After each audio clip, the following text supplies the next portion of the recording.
血止住了。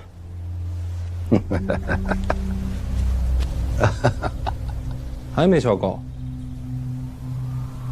命运之棋，真是有趣。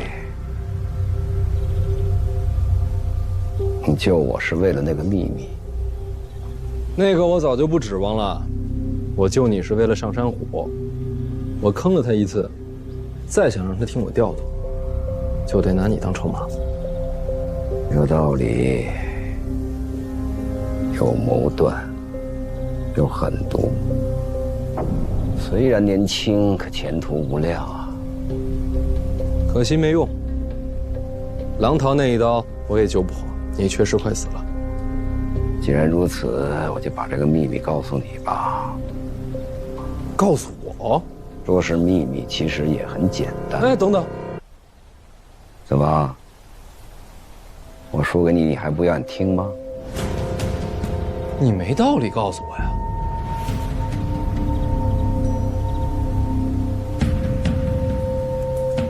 我要死了，或许不想这秘密，随我散于九幽。若是生死能让你动摇的话，监察院这么多年，你早就说了。也或许是送我归来，一路有缘吧。哼。又或许你救了我，我感动了。生死都不能让你动摇，何况是一次出手。再说我是为了利用你，你不是这种人。你怎么知道我不是这种人？我能肯定，因为我们是同一种人。现实、残忍、狠毒。说得好，说得好啊！我们是同一种人，同一种人。所以你没有理由把绝密托付给我。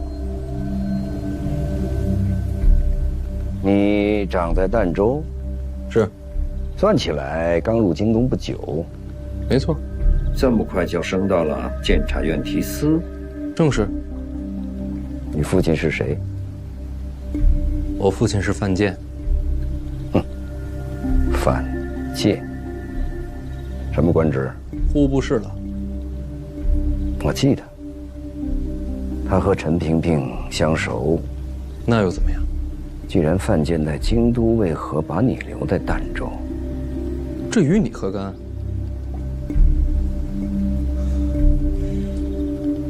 因为我是私生子。你母亲是谁？我出生时她便死了。所以你没见过她。你到底想说什么？那你知道不知道，你母亲是被别人害死的？老子当然知道。范建不是你的亲生父亲，你真正的父亲已经死了很久了。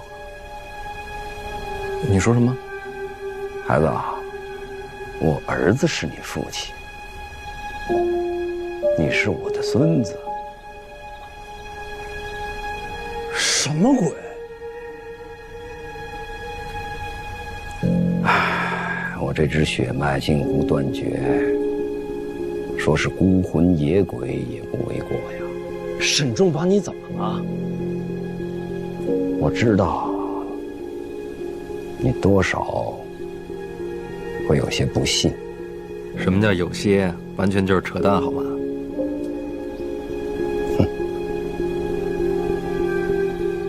萧恩的孙子，陈萍萍，你昏头了！当年捉拿萧恩那一阵，他的儿子儿媳都身死当场，哪还能冒出个孙子来？萧恩的儿子，在成亲之前有过一个女子。什么女子？青楼女子，被萧恩儿子赎出，藏在私宅，有了身孕。此事被萧恩发现，萧恩家教极严，命儿子和此女断了关系，又找了个门当户对的女子，这才成亲。按理说，这样的女人是要杀了以绝后患的。她必定有了身孕，我当时得把她藏在外面，想着等孩子出世以后，再考虑是杀是留。她就是你的母亲，从小迈入青楼，不知本名，只有个青楼的玉名叫玉香。这就是你母亲的名字了。你母亲才玉香呢，你全家都鱼香，还肉丝呢。我被抓之后，不见天日的受尽折磨，唯一能让我坚持下去的，就是这点血脉了。可到最后，还是让陈萍萍发现了。没斩草除根。你若死了，我也就断了活下去的念头。那段时间，他一直用你的点点消息来试探、威胁我。可是你还是什么都没说。说了，都要死。我沉默，你才安全。我当时也想啊，用那个孩子威胁肖恩，说出藏的秘密。结果呢？最折磨人的不是威胁，是希望。陛下眼光长远，非常人所及。的确是，只靠威胁，肖恩不会服软。最后我按照陛下的旨意跟他说，我一定要把这个孩子抚养成郡国人，培养成一个对北齐恨之入骨的战士。等这个孩子长大之后，我要让他亲手毁了肖恩的所有希望。这么阴狠，确实是你的风格。所以他才信了。这么些年，点点滴滴，我都会把这个孩子的细节告诉他。你告诉他，那孩子养在儋州。我不会说。他没说你寄养何处，但他不知，为了和秦国对抗，我对南庆诸城了解颇多，所以这些年点点滴滴的细节和偶尔透露街道布局来判断，我能确认，你就在儋州。自己猜的？一个个碎片，拼作一处，找出答案，绝不会错。肖恩生性多疑自信，如果我说出儋州二字，他反而不会相信，一定让他自己猜出答案，才确认无疑。要是他猜不出呢？他是个聪明人，聪明人最大的特点就是自以为是。所以猜到你的儋州，但我从来没露痕迹。儋州那么大，凭什么是我？年纪符合，年纪符合的多了。是你送我回归大齐。所以呢？陈萍萍若是真的为了栽培你，为何要撤去黑旗？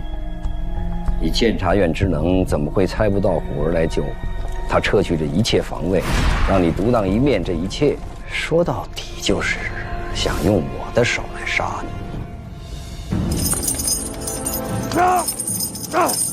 他是范闲，监察院提司，他送你。肖老前辈好。你送我？我送。他们是你什么人？费老是我师傅，院长是我长辈，都待我如亲人一般。好好看看这孩子，以后见不着喽。这说不通啊！让我猜猜，这次出使还是让你杀我，是吗？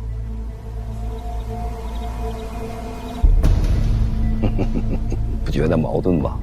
让你杀我又不顾你的安危，所以他到底希望谁死？都可以，你杀我也行，我杀你也罢，他都愿意看到。我若杀了你，他再告诉我真相，让我发现自己断了自己唯一的血脉。这世上有比这更凶残的折磨吗？这都只是猜测，可是合理。这一来，一切都能解释得通。这么多年，放你在儋州不闻不问，突然调你来京都，提得这么快，就是为了制造机会让你我骨肉相残。还有，为什么放我归国时不废我武功？也是要让我亲手杀你，造成遗憾。有没有什么具体的证据，比如玉佩、胎记证明我的身份？没有。为什么不准备一点更实在的证据？你小点声，鱼都吓跑了。陛下布局最精妙之处就是没有准备一个实证，实证越多，他越起疑；我制造的矛盾越多，他越会相信范闲的身份。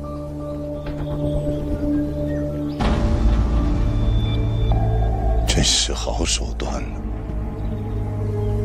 将人心做战场，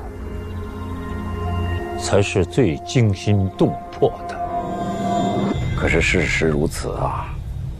以你的才智，也该明白我所说的可信之处。陈萍萍唯一算错的，算是没想到我已经猜到你寄养的儋州，结果就这一点破绽算出全局，才解开了真相，避免血脉相残。所以那时候你不让上山虎杀我，是。可这后来一路上你也什么都没说。贸然说起，你会信吗？你现在还是说了，因为我快死了，信也好，不信也罢，我总要将真相告知。有一处古怪，陈萍萍为何要花如此大的力气折磨你啊？因为当年是我断了他的双脚，他对我恨之入骨。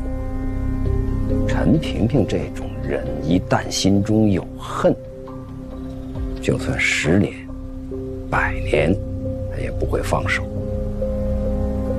过了再久，他也会复仇。萧恩还算了解我，知道我一旦有了仇恨，永远不会忘记。但是有一点，他猜错了。我并不记恨他，我抓他杀他全家，他废我双腿，这很公平。我没有理由憎恨他。如果我没听错，你抓他不久，就开始编造谎言。是，这么多年不曾间断。经过时间，才更真实。刚出生，就把范闲当作棋子。要知道，骗一个聪明人，不经过漫长的时间，谈何容易？那你们有没有想过，万一黑棋撤走，万一萧恩不够聪明，万一他没上当，万一他真的杀了范闲怎么办？不撤黑棋，萧恩不会相信。所以这就是用范闲的命来冒险。你还有完没完？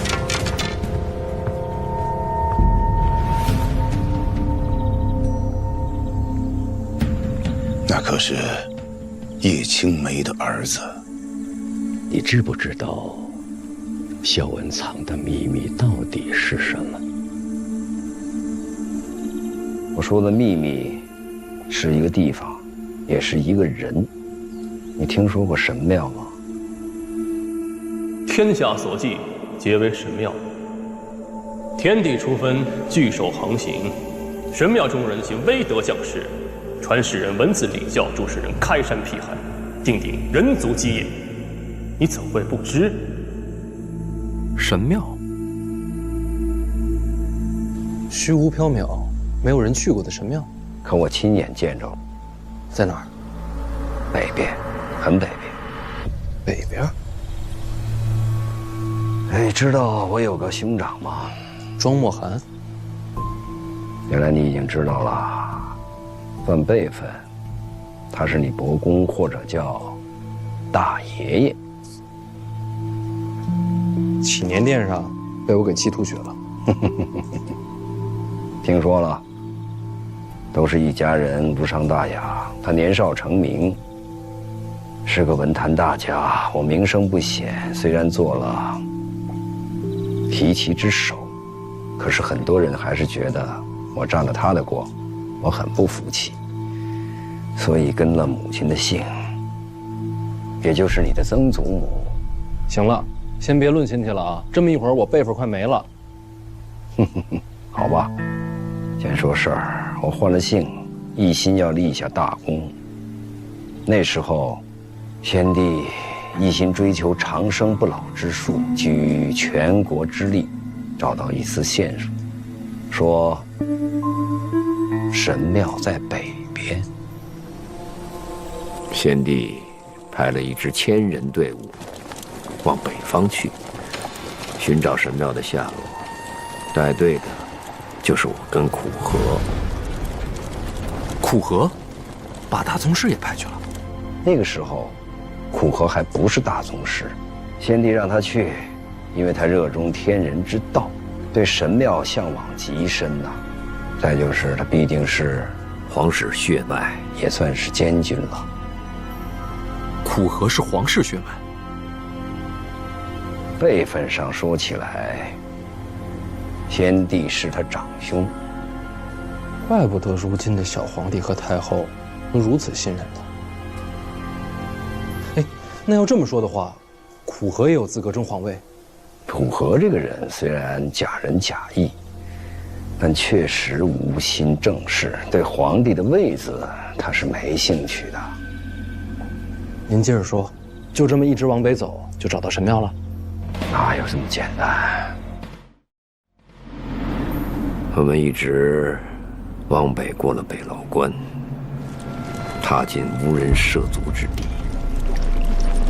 北地蛮荒，常年飞雪，每日每夜见到的都是雪景。队伍里渐渐有人眼睛瞎了，有人患了重病，人是越来越少了。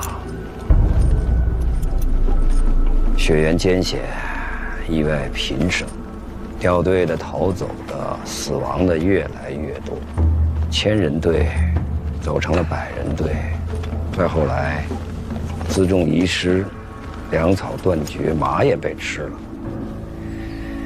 那个时候不能回头了，因为都知道也走不回头。你知道饥饿的滋味吗？没有猎物，没有植被，全是雪。你会被饿得疯狂，心底有什么东西醒过来，把你的人性、礼仪、道德全部一点点的剥除，然后人就变成野兽。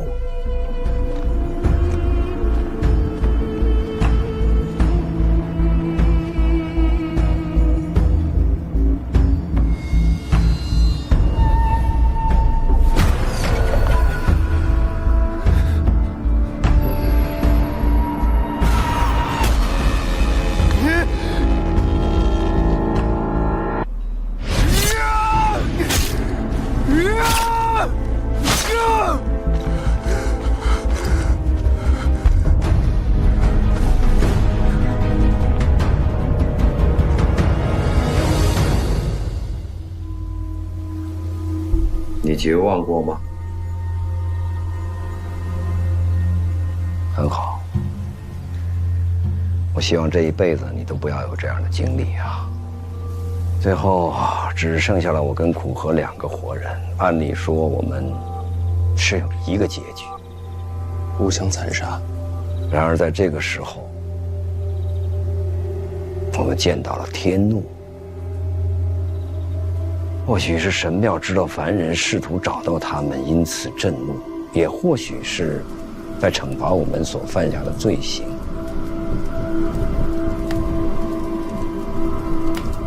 越往北走，黑夜就越长。终于有一天，上天降临了无边无际的黑夜。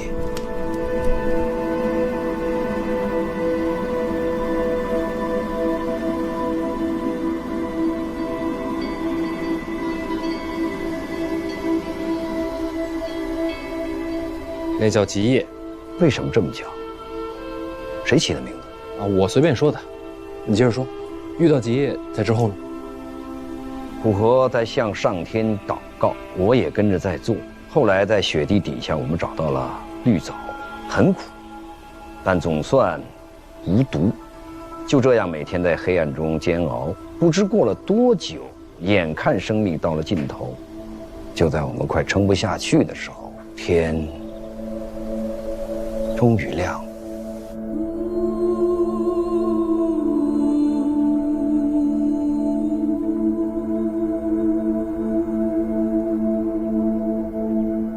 这是上天赐予我们的希望，让我们能坚持着活下来。你们运气还真不错，几个月的极夜都能熬过来。然后，我们就找到了神庙，在哪儿？现在哪里我不知道。你们不是找到了吗？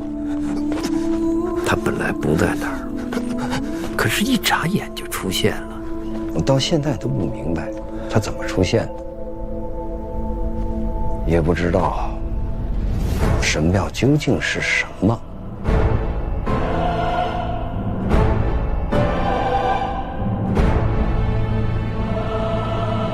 灰墙跟棕色大门，我大齐供奉的神庙建筑便是这个颜色，和南庆的确实不同。也就是说，庆国建的是错的，北齐的才是正确的。不，它是我们看到的，是我们心里的认知。他，苦荷说的，不是苦荷。你刚才不是说千人队只剩你们两个吗？怎么又多出一个他？不急，你听我说下去。好，你先说。找到了神庙，进去之后见到什么了？进去，进不去的。你刚才不是说有个棕色大门吗？有门，但是碰不到。什么叫碰不到啊？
你是说门自动往后退？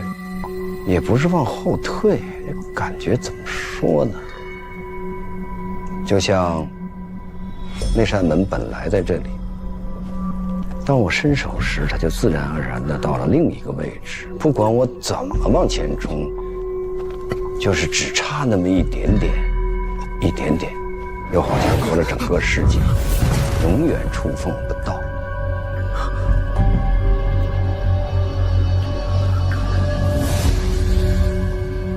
空间扭曲。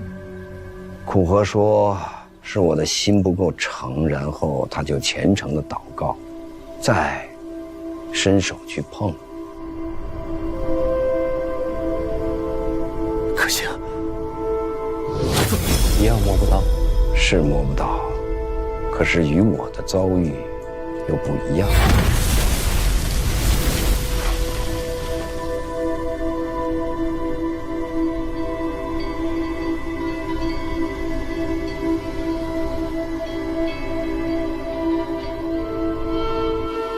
全息影像？什么？就是一种光影错觉，看着真实，其实不存在。不，不是幻觉。这不是幻觉呀！怎么会是这个样子啊？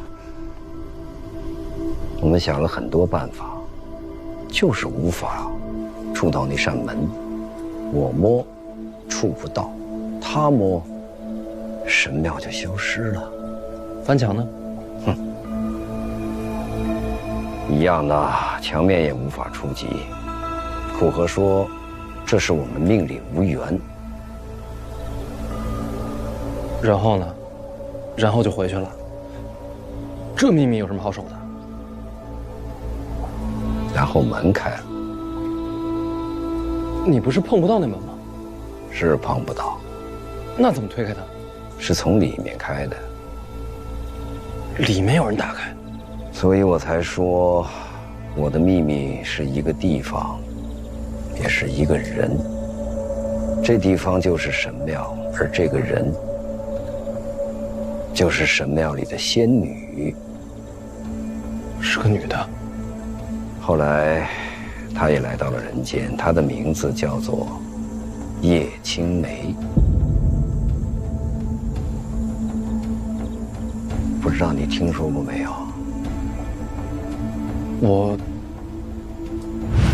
她叫叶青梅。叶青梅，看清天下须眉。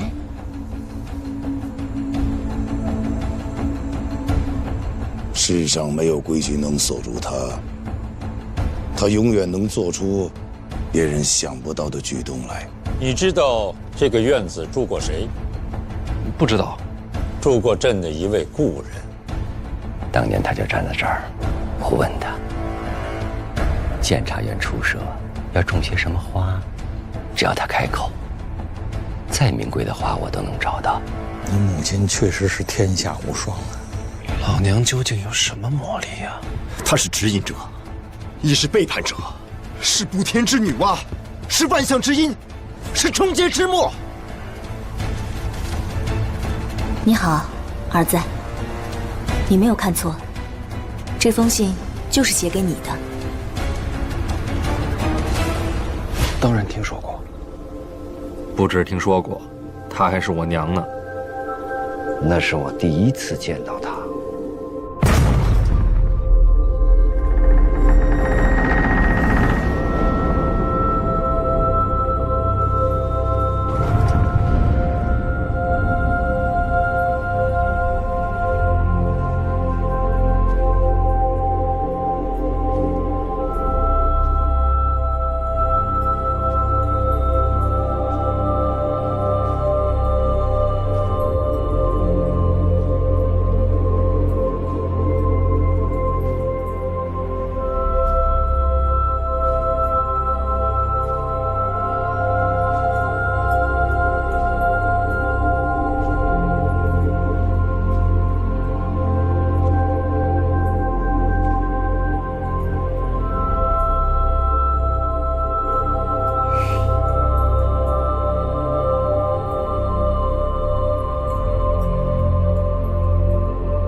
有人啊，你们好。今天天气不错啊。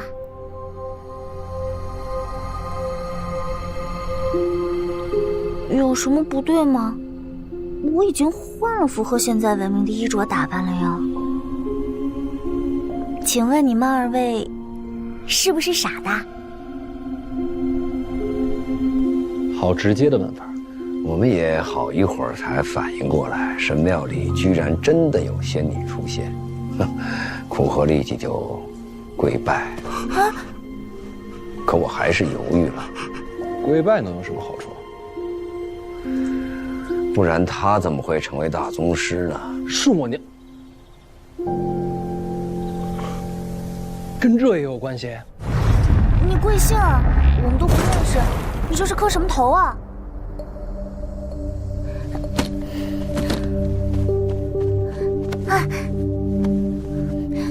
这地方有点危险，先离开再说。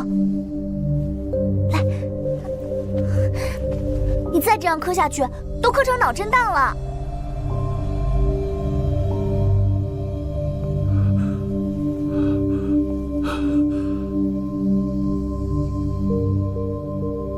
我看你体质应该适合。等一下。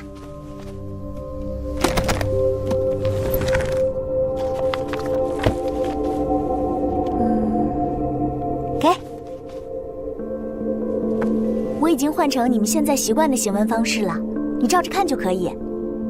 秘籍，某种意义来说算是吧。你也可以一起看，不过他比你更适合。好啦好啦，我要先走了，回头他们再追出来了。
危险？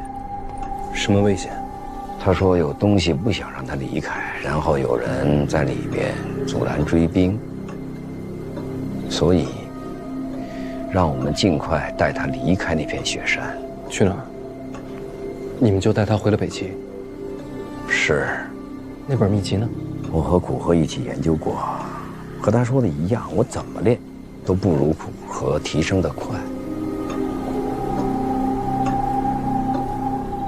你们就一路回了北齐？不，一路上他问了很多。快到北牢关时，他和我们分开了。分开？为什么？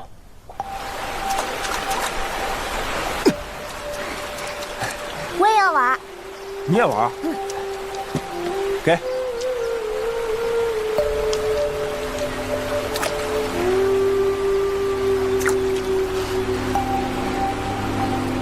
你们先走吧。那你呢？有东西跟着我朋友啦，我得去帮他。我等愿意相助。不行，以你们现在的状态，存活率不到1成，基本上就是必死了。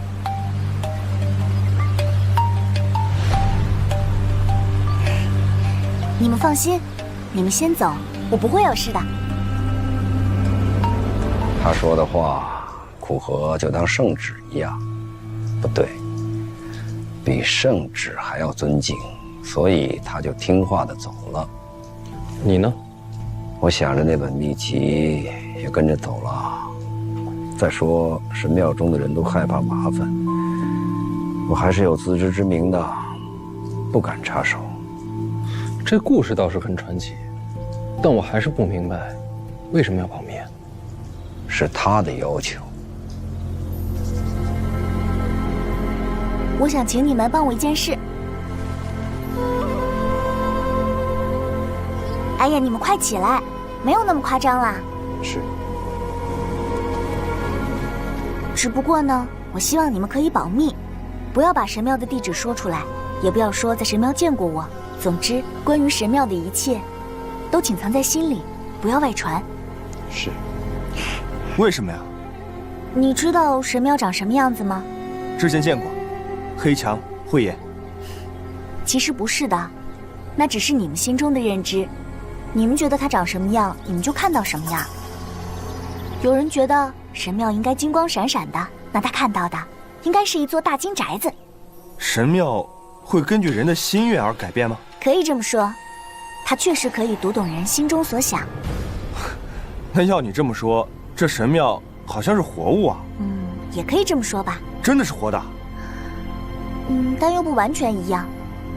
按照你们理解的话说，就是神庙底下关着不好的东西，一旦找到他的人越多，那他逃出来的机会就越大。一旦他逃出来，这个世界就完了。所以为了世上众生，我请求你们帮我保守这个秘密。我会用我的生命守护这段经历，尽我一生所能，封锁神庙所在。那就谢谢你们啦，我先帮我朋友去了。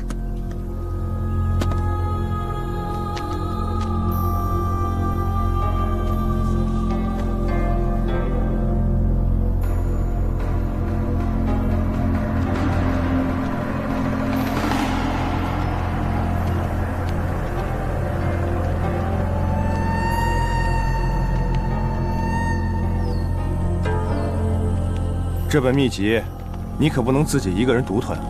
萧大人，神庙的事请埋在心底。若被我发现你将此事泄露，我会杀了你。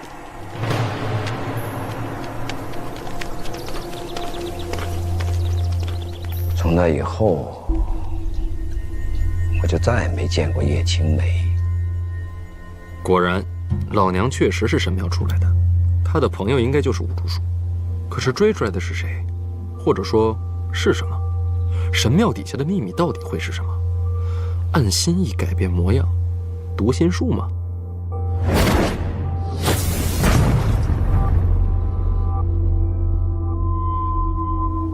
在想什么？没什么，被震撼。所以这秘密你就一直守着？我答应过的事儿，很少食言。可你还是告诉我了。因为我感觉陈萍萍对神庙和叶青梅的事儿过于热切，这秘密传给你，将是你立身保命，甚至掌控陈萍萍的根本。这也是苦荷要杀你的原因。他知道我关了这么多年，如今逃出升天，或许就要拿这个秘密做东山再起的筹码。必定是神庙，世上所有的信仰汇聚的圣地。你会吗？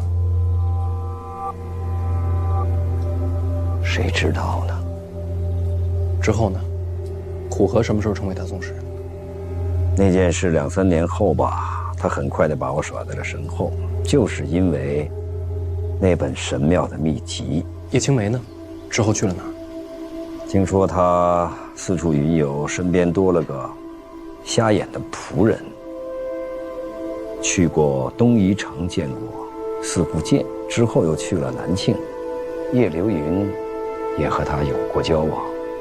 4大宗师见了3个。那10年左右，他留在南庆，创下山号，做出了很多奇妙的东西，甚至富甲天下，世人惊愕，我却一点都不惊讶。他来自神庙，做出再神奇的事儿也是正常。是啊，他的人生就是一段传奇。只是没有想到，这样的仙女也会动了凡心，最后嫁入了南庆皇室。南庆真是气运惊人啊！可惜我大齐就没这福分。你说什么？你说他怎么了？你说叶青梅嫁入南庆皇室？是啊。你是不是说错了？这件事世上很少有人知道，但我掌管提旗，终究瞒不过我。嫁的哪位？当时的王爷，也就是如今的南庆皇帝。嫁的是庆帝？没错。虽然并未正式婚娶，但确实有了夫妻之实啊。叶青梅还为庆帝怀了个孩子，那就是我最后知道的事了。之后就是陈萍萍奔袭千里，将我抓去南庆，关进监察院后，就不知道叶青梅的事了。听说已经死了。那孩子是庆帝的孩子。确实如此，算起来他和你年纪相仿。我关了太久，不知道皇室的状况。那孩子现在是第几皇子，可有非凡之处？京都不是什么好地方，坚帝死在京都，你娘死在京都，留在儋州，命会长些。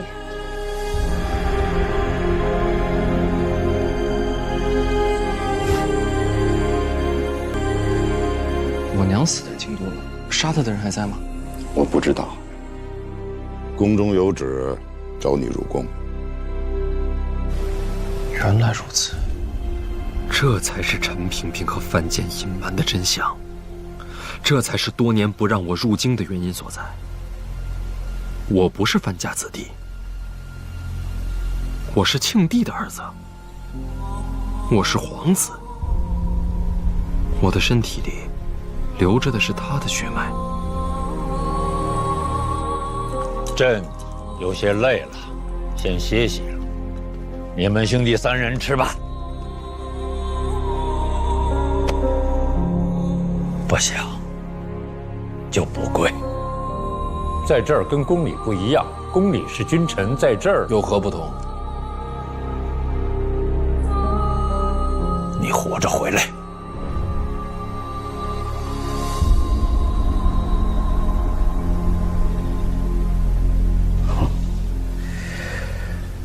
一下子这么多事儿，又突然知道自己的身份，确实很难接受。没关系，你心里明白是我萧家血脉就好。憋了这么久的秘密说出来，轻松许多。只是接下来这担子要放在你的身上了。您还是少说些话吧。都要死了，有什么区别啊？重力这么昏暗，关了这么多年，不喜欢。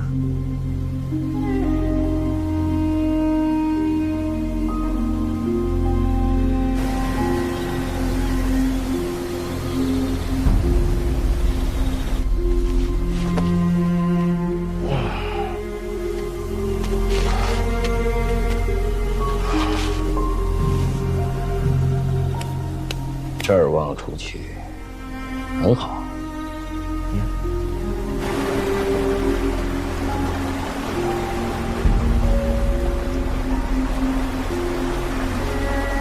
千万别让顾河知道我跟你说了这些。我知道，不然他要杀的就是我了。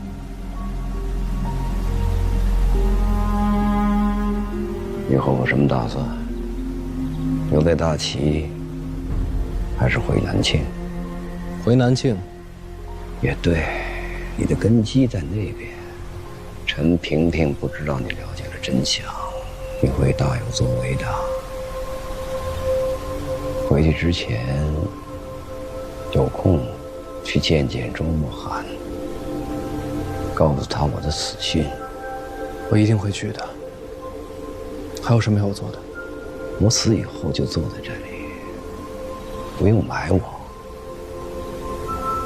我不想再被压在地下了。好，不必报仇，不必招惹陈萍萍，把一切都埋在心里，好好的活着。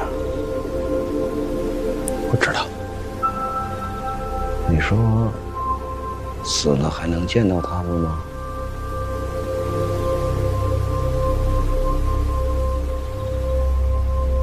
见到谁呀？叶青梅，你的儿子。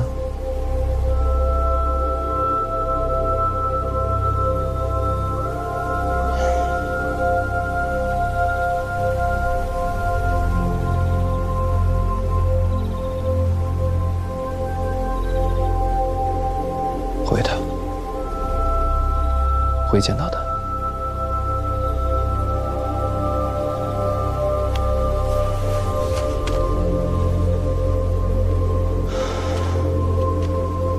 谢谢你，让我知道了我的身世。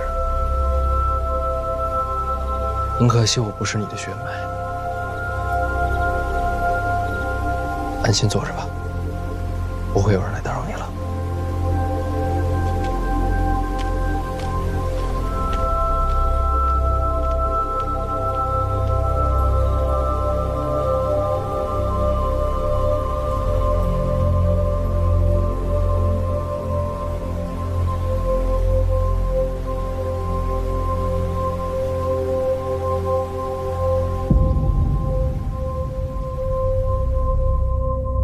原来是为了神庙。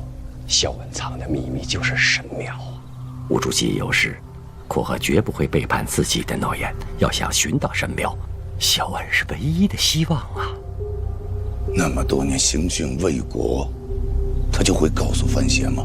只要他相信范闲是其后裔，所以这么多年来，一直不让我把范闲带来京都。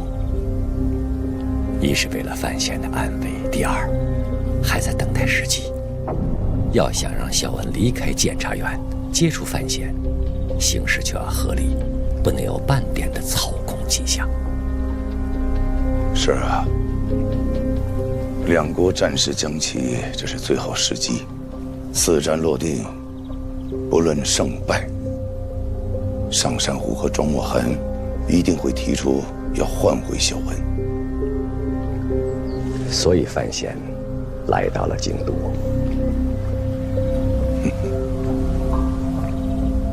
难怪你那个时候故意离京，我还以为是我找到时机把范闲叫来京都，其实都是你的安排。时机是陛下选的，儋州暗杀也是陛下布局。暗杀是李云瑞所起，我只不过是顺水推舟。如果暗杀成了呢？你想过没有？暗杀是6处的事情，为什么偏偏落在4处滕子京的手里？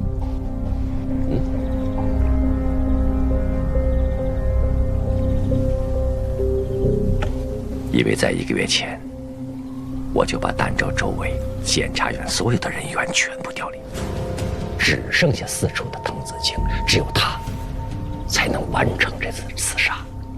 他也是你早就选好的人。6处的将士们个个心如磐石，接到密令必杀无赦。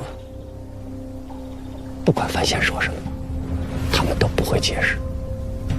愿留下一心敢违抗上令的寥寥数人。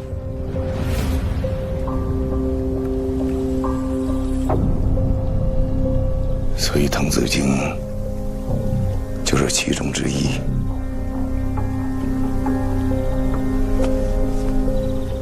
滕子京是陛下挑中的。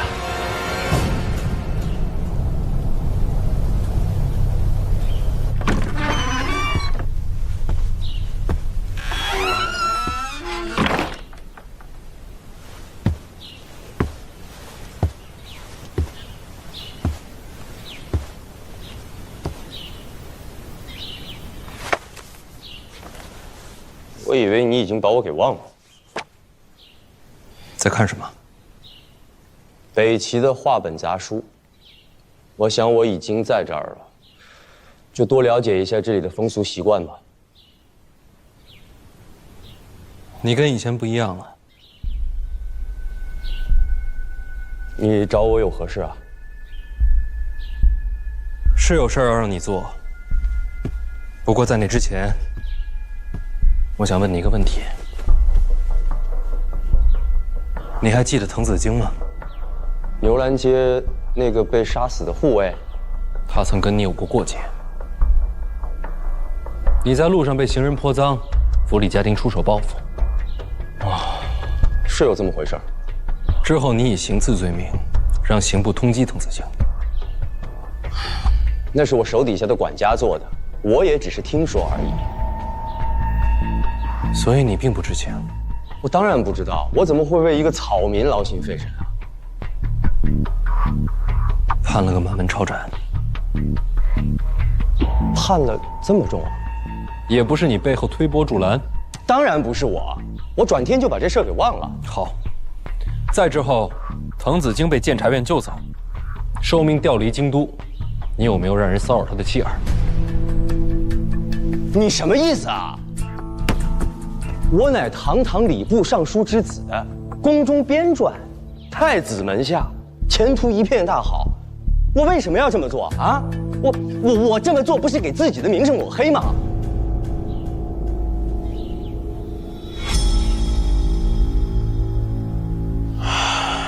不是你，当然不是我，鸡毛蒜皮的小事，教训一下就完了，何至于毁家灭族？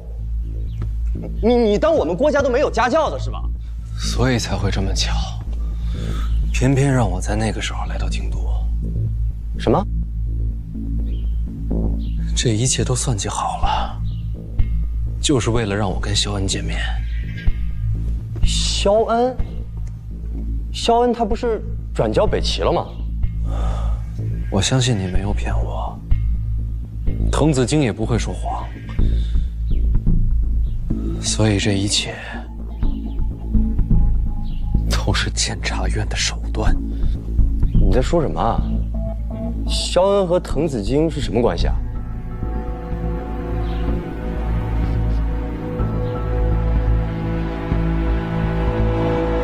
如果李云瑞没有违令刺杀，监察院也会想尽办法让范闲在儋州生事。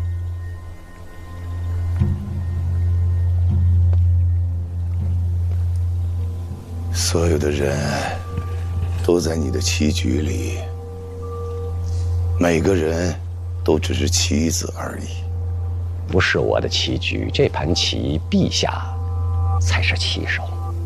就算是为了神庙，就值得用范闲的命去冒险吗？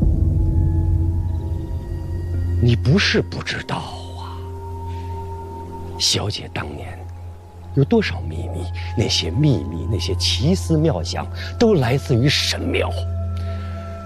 神庙里藏着超越这个时代的资源和奇物。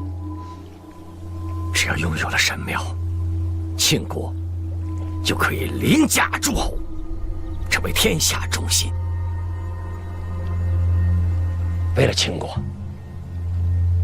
任何的冒险都值得。是啊，一切为了庆国。可为了庆国，就算儿子也是棋子。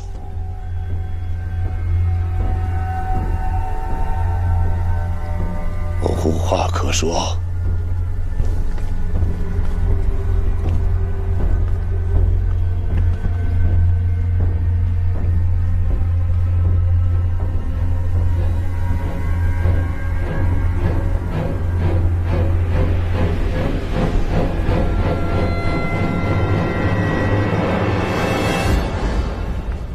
这个老东西，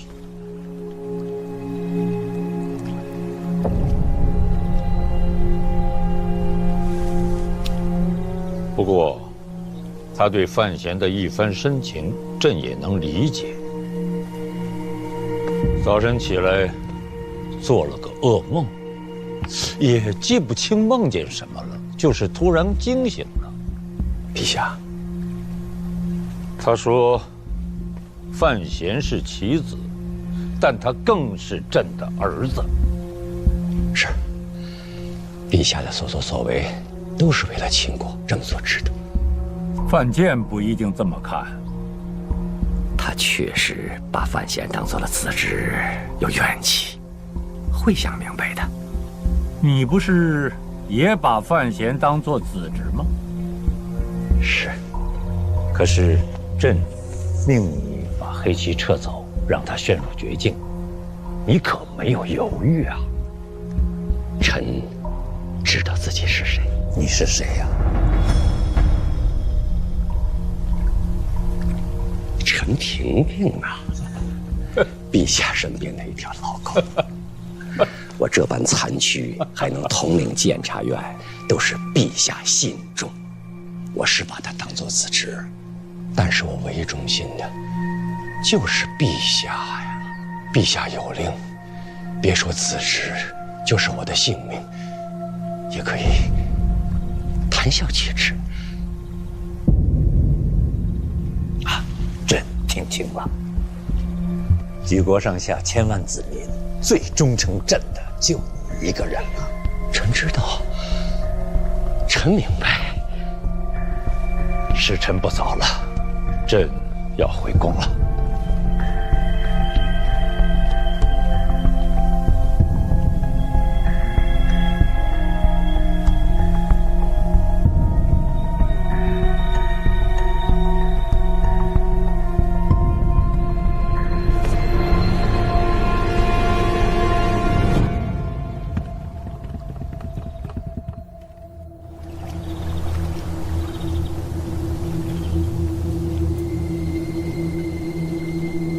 陛下，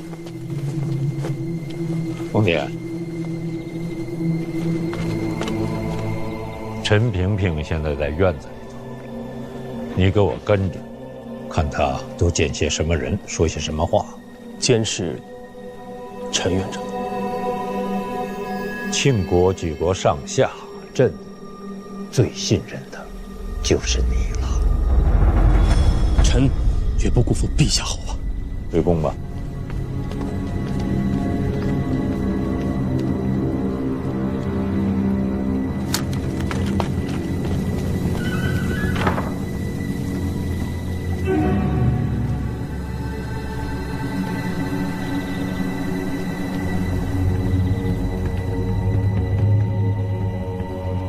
范建，问题太多不是好事。有一点你该明白，他还是姓范，我依旧是他父亲。你想问什么？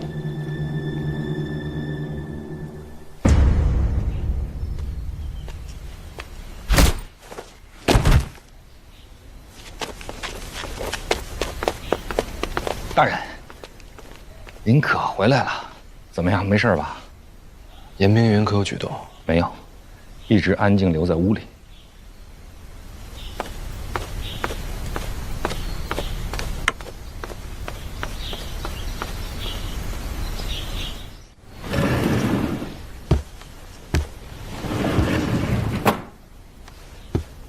还在看这账册？沈仲死了？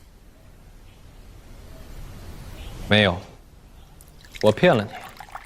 这次行动目标不是沈仲，而是上山虎。为什么骗我？我想知道，当沈仲入局，你会不会有其他的举动？你觉得我有可能通敌？就像你怀疑我一样，我也想知道，仅因为这么久的酷刑，有没有让你屈服，把你变成沈仲的眼线？很好，你不生气？你能有这样的心思，才不愧对于监察院提司的身份。你能怀疑一切，我很满意。接下来我们要做的，就是从沈仲的嘴里问出这账本背后的秘密，查出这笔走私究竟送到了谁的手里。这件事我可以帮你查，但是你也得帮我。帮你什么？还没想好，不如先从一件小事谈起。什么？你了解陈萍萍吧？没有人可以真正的了解院长。陈萍萍如果说一个谎言，会有几分真，几分假。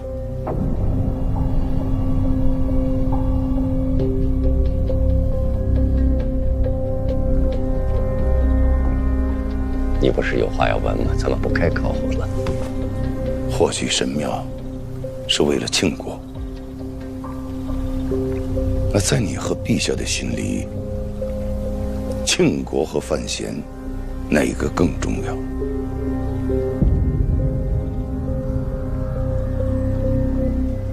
这怎么能比较？非要二选一，你们会选庆国，还是范闲？这又何必呢？范建，你应该明白，拥有神庙的资源跟秘密，使庆国成为不朽的王朝，是我最大的心愿。所以，你选庆国。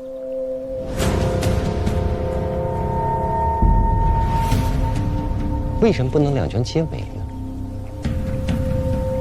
可我觉得，总有一天会有这样的选择的。我可以告诉你，我选范闲，我选我儿子。最后一件事，你刚才的故事里一直回避一个问题：肖恩的那个孙子，是不是真的有这个人？真的。你没杀他？没杀。在这件事情上，我没有对肖恩撒谎，我确实把他的孙子培养成了庆国人，培养成了一个对北齐恨之入骨的战士。他在监察院内吗？好手段啊，陈萍萍。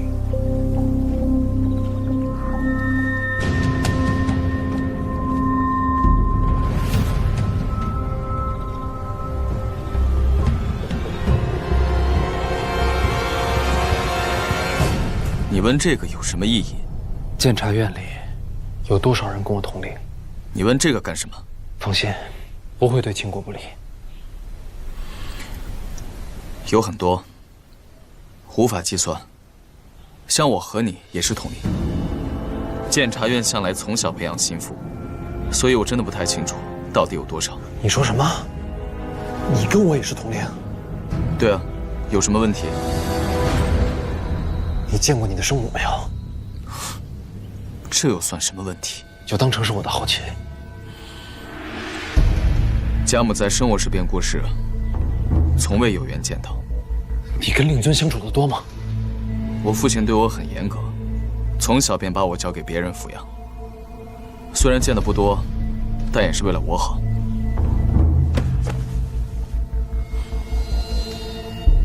有什么不对吗？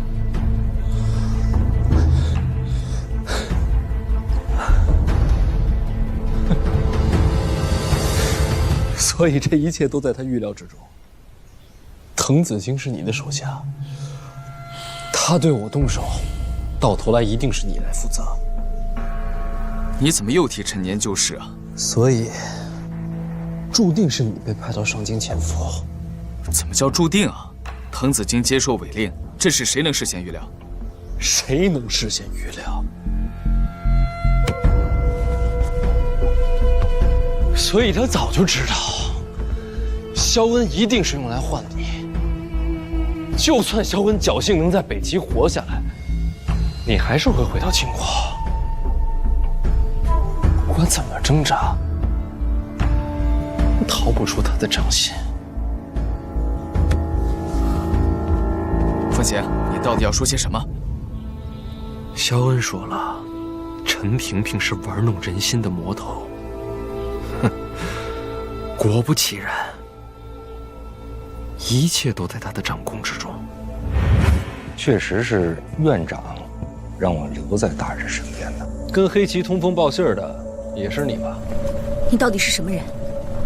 陈萍萍居然愿意为你调动黑旗？说起来你可能不信，这名字我第一次听说。监察院陈萍萍是公认的暗夜之王，万恶之源。好一个监察院院长啊，心机手段真是让人叹为观止。与监察院的人以后少有牵扯。不要相信陈萍萍，他是个什么样的人？他以多谋善变、狠辣无情著称。我觉得在里面更安全。多找点同盟，别把陈萍萍当成唯一的依靠。他去权谋，我暗中默默辅助你，能够成为庆国第一重臣，到时候没有任何人可以威胁你的安全了。神像穿得太薄了，小心凉着。眼神像他。你说的他是谁？叶青梅，你母亲。这个院子，终究我要还给你。时间过了，初心未改。有什么不顺心的就告诉我，有什么人给你出难题了也告诉我，我都替你解决。林拱的事，我来收尾。我觉得你人不错。我，人不错。情感都是这棋盘上的棋子。范闲，你凭什么这样说院长？